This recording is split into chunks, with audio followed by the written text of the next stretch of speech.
Jambula was a small, forgotten village surrounded by dry lands and quiet hills. Once it had been full of life, children laughing, families celebrating, and markets buzzing with trade. But over the years, poverty and corruption had drained the joy from Jambula. The market stalls stood empty, and the streets were silent. On Christmas Eve, the villagers didn't think about celebrations. They thought only about surviving another day. That evening, a strange sound broke the stillness. It was faint at first, like a soft jingling bell carried by the wind. People looked up, confused. The sound grew louder, and soon a figure appeared on the dusty road. A man in a red robe, trimmed with white fur, walked toward the village. His sandals jingled with bells, and a large sack rested on his back. His face was partly hidden by a wide-brimmed hat, but his cheerful voice rang out. "Good evening, my friends," he said, stopping in the middle of the market square. He set his sack on the ground and smiled.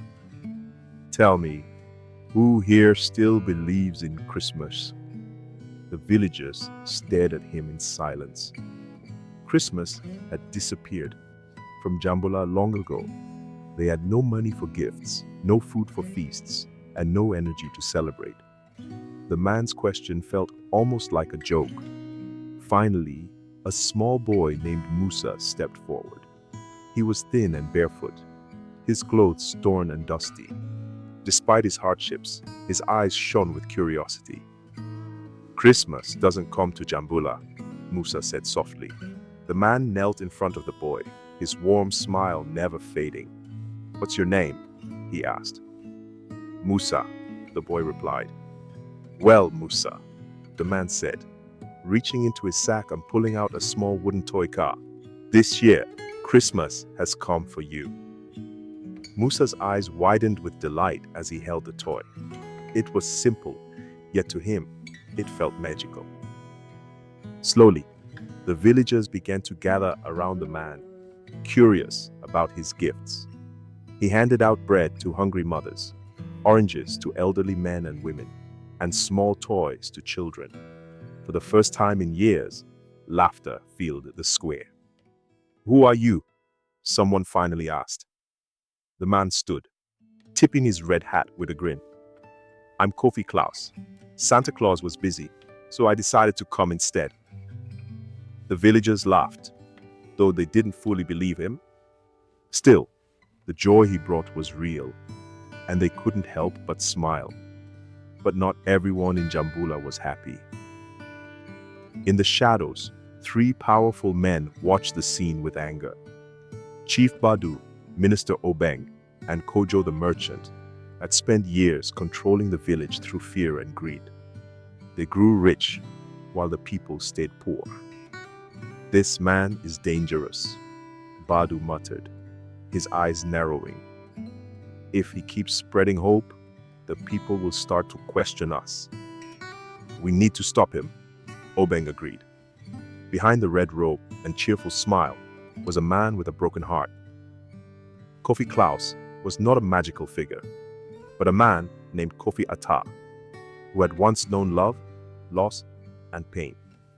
Years ago, Kofi had been a school teacher in a different village. He loved his job, and the children adored him. He was known for telling amazing stories that made the children dream of brighter futures. His wife, Ama, was his greatest love, and their son, Kwabena, was their pride and joy. Life was simple but happy. One day, Ama fell seriously ill. Kofi rushed there to the nearest hospital, but they demanded more money than he had. He sold their belongings, borrowed from friends, and even begged strangers for help. But it wasn't enough. Ama passed away in his arms, her final words asking him to take care of the son. Her death shattered Kofi. Kwabena, heartbroken and angry, blamed his father. "You didn't try hard enough, Papa," the boy shouted one night before running away. Kofi searched for him, but Kwabena was gone. With his wife gone and his son missing, Kofi lost his purpose. He left his village and wandered aimlessly, carrying his grief wherever he went. He worked odd jobs, barely making enough to survive. But one thing never changed. Wherever Kofi went, children loved his stories.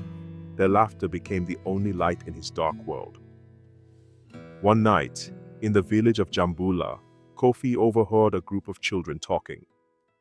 "Father Christmas doesn't come here," one of them said bitterly. "We're too poor."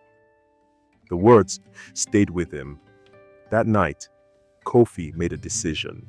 He carved wooden toys from scraps, stitched together an old red robe, and spent his last few coins on bread and oranges. He became Kofi Claus, determined to bring joy to children who had none. But his kindness came at a cost. Chief Badu and his allies saw him as a threat to their control. They began plotting to get rid of him.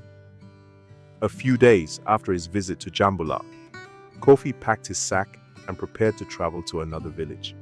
He had heard about children there who had never celebrated Christmas. The road was long and dusty, but Kofi's heart was full of hope. As he walked, the sky darkened with heavy clouds. Suddenly, masked men emerged from the bushes, blocking his path. They carried sticks and machetes, their faces hidden. "Turn back," one of them said. "You don't belong here." Kofi held up his hands peacefully. "I'm just bringing gifts to children. Surely there's no harm in that." But the men didn't listen. They attacked, overturning his cart and scattering the toys and food onto the dirt. Kofi tried to protect himself, but he was outnumbered. They beat him until he collapsed, bruised and bloody.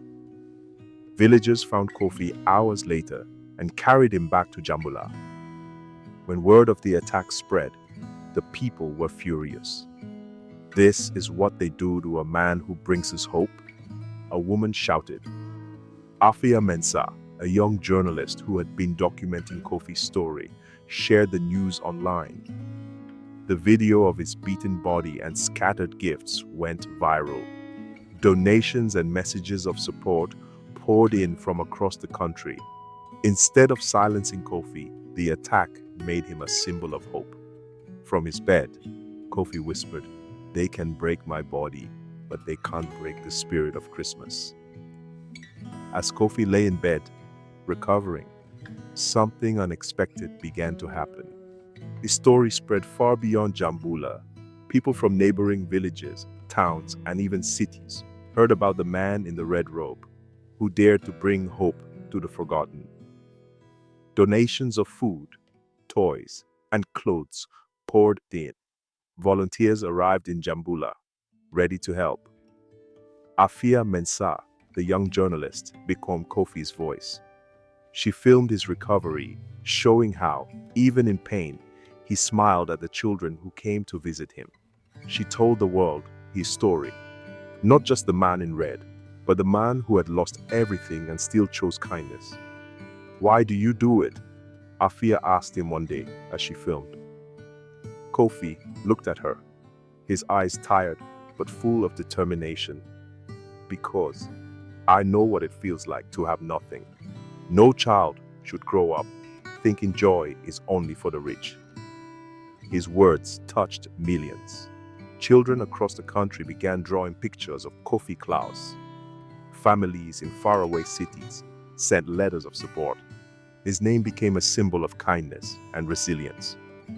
But in the shadows, Chief Badu, Minister Obeng, and Kojo the merchant watched with growing anger. Their grip on the village was slipping.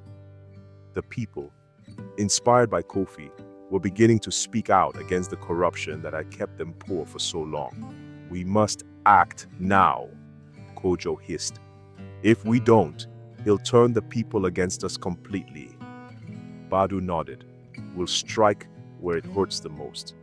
Let's see how strong he is when his past comes back to haunt him." On Christmas Eve, Jambula was buzzing with energy. Hundreds of people had gathered in the village square to hear Kofi speak. His sack was full of gifts. donated by people from all over the country. A stage had been built, and children sang songs of hope and joy. Kofi stood on the stage, his red robe glowing under the lantern lights. He looked at the crowd, overwhelmed by their love and support. Tonight isn't just about gifts, he began. It's about believing that even in the darkest times, light can find us. Hope isn't something we wait for. It's something we create together. The crowd erupted into cheers. But just as Kofi stepped down from the stage, a voice rang out from the back of the square. "Liar!" The crowd turned as a young man stepped forward. He was tall, with sharp features and eyes filled with anger. Kofi froze, his breath catching in his throat. He knew that face. It was Kwabena, his son. The square fell silent as Kwabena marched to the front, pointing at Kofi. "Don't believe his lies," he shouted. "He's no hero. He's just a man who failed his own family." The words cut through Kofi like a blade. He stumbled, feeling the weight of years of guilt crashing down on him. "I begged him to save my mother," Kwabena continued, his voice shaking with emotion. "But he let her die, and then he let me go. This man isn't a savior. He's a coward." The crowd murmured in confusion. Afia, filming from the side, lowered her camera, unsure of what to do. Kofi took a deep breath and stepped forward. His voice trembled, but he met his son's gaze. "You're right, Kwabena.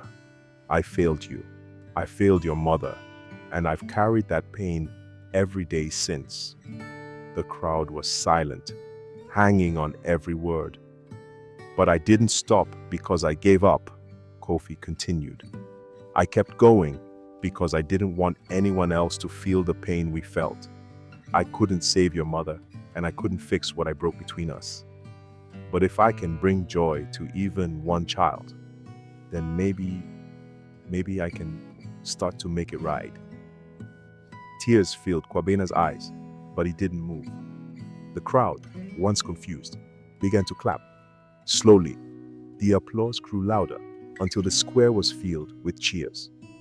Kwabena stood frozen, overwhelmed by the moment. Then, without a word, he turned and walked away into the night.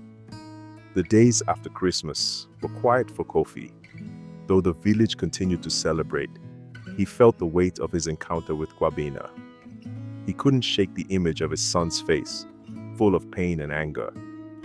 Afia, seeing his sadness, approached him one evening. "You did something brave, Kofi," she said. "You admitted your mistakes in front of everyone. That takes courage." "But I couldn't reach him," Kofi replied, staring at the horizon. "What good is bringing hope to others if I can't bring it to my own son?" Afia placed a hand on his shoulder. "Sometimes healing takes time. You've opened the door. Now you have to wait for him to walk through it." Weeks later, as Kofi prepared to visit another village, he heard a knock on his door. When he opened it, Kwabena stood there, holding one of Kofi's wooden toys. "I kept this," Kwabena said quietly. "It was the only thing I had left of you." Kofi's heart swelled with emotion. "I've missed you, Kwabena," he said, his voice breaking. "I've missed you too, Papa," Kwabena replied. Father and son embraced, their pain beginning to heal. Kofi Claus's story didn't end in Jambula. With Kwabena by his side, he continued his mission, traveling to forgotten villages and spreading joy. Afia's films turned his journey into a national movement. Years later, when Kofi was too old to carry the sack himself, others took up the red robe. They called themselves the Claus Volunteers, and their mission spread across the country. In the end, Kofi Claus proved that even in the face of loss and hardship, one person can bring light to the darkest places. His story became a legend, but to those who knew him, he was simply Kofi, a man who never gave up on hope.